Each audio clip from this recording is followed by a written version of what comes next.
Well, that was close. I thought he was stopping me for some reason. I was like, wait a minute. I didn't do anything wrong. What's going on, Squids? Thanks for tuning in to another episode. And this episode, I'm going to discuss the time that I owned a Harley motorcycle. So anyway, I found a used Harley at a dealership, and it was like a commemorative year or something like that. It was like a special edition. Because it was orange and black. It had all the gold accents and stuff. Like all the bolt heads and everything were all accented gold. Or, you know, they had like an eagle on them or whatever. When I got to the dealership and got to looking, I told the sales guy, met him outside, didn't mean to meet that particular sales guy. But anyway, I explained to him which one I wanted. I think I had pictures on my cell phone. I had screenshotted the particular Harley that I wanted. And so we got to looking. Actually, they hadn't updated their inventory, and the particular motorcycle that I wanted had already sold. And so I was like, well, shit, because I already had a check from my bank for the amount of that, you know, motorcycle.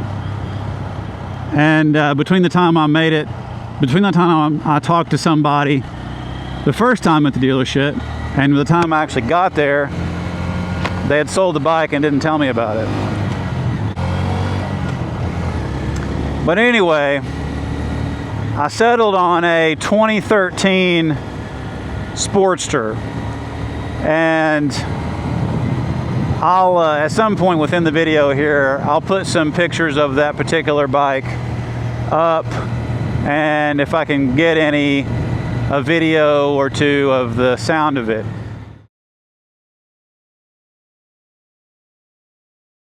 It had just factory pipes on it, but it sounded great. And it really wasn't the color I wanted. It didn't have the, it wasn't the style that I was wanting to get. And boy, you talk about a night and day difference. The seating position, the vibration, the amount of power that was my second motorcycle.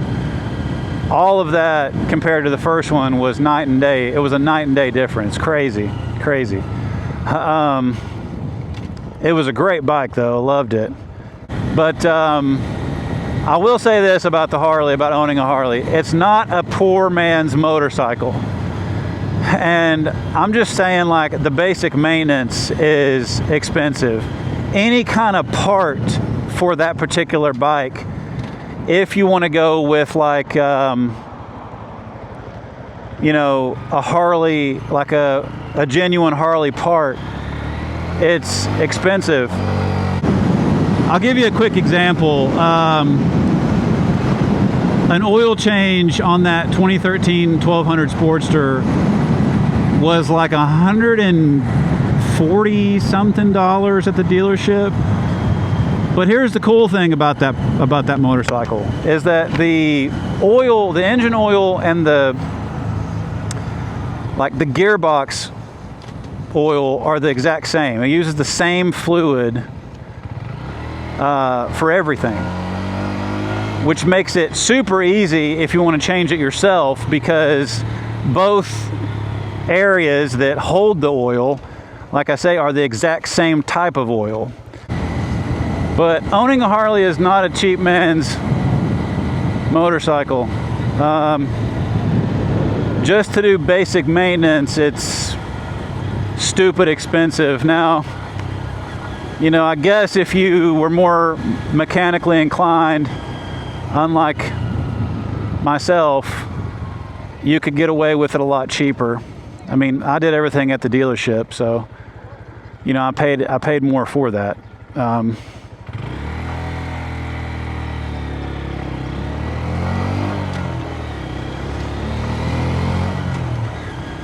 But it was a great bike. I mean, you know, I was kind of worried that because it was used, I didn't have any sort of warranty with it. And it was just, you know, ride it out as it, you know, you buy the bike as is. So if I could have bought it and drove it off a dealership, and it could have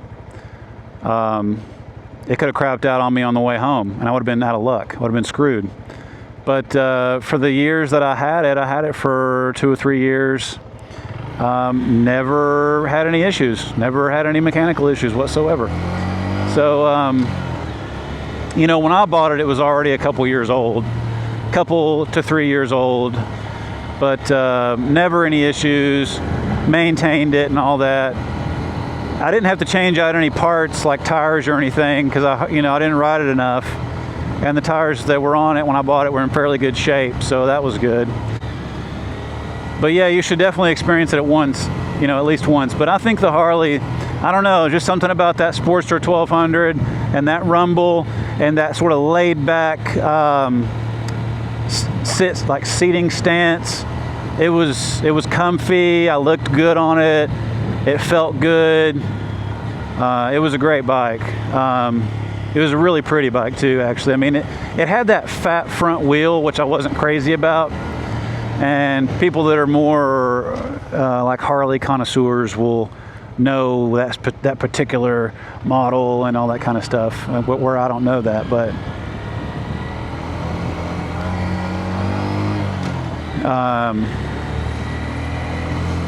it was a good bike. It was a reliable bike. It was a loud bike. There were things I wanted to do to it mechanically that I just couldn't afford to do, like ape hangers and aftermarket exhaust. I didn't get to do that. I did put a sissy bar on it though, so that looked pretty good. I got an aftermarket seat, that looked good. I took it on a Memorial Day ride in Pigeon Forge. That was fun. I took my girlfriend at the time, now my wife. That was her first group ride on a motorcycle, and it was mine too. It was a first for both of us. So yeah, I mean, owning a Harley was fun, expensive, but I would recommend doing it at least once if you've never done it. If you stuck around to the end of the video, please don't forget to like and subscribe down below, because it really helps the channel. I gotta bump those numbers up, so anything will help. And until next time, peace!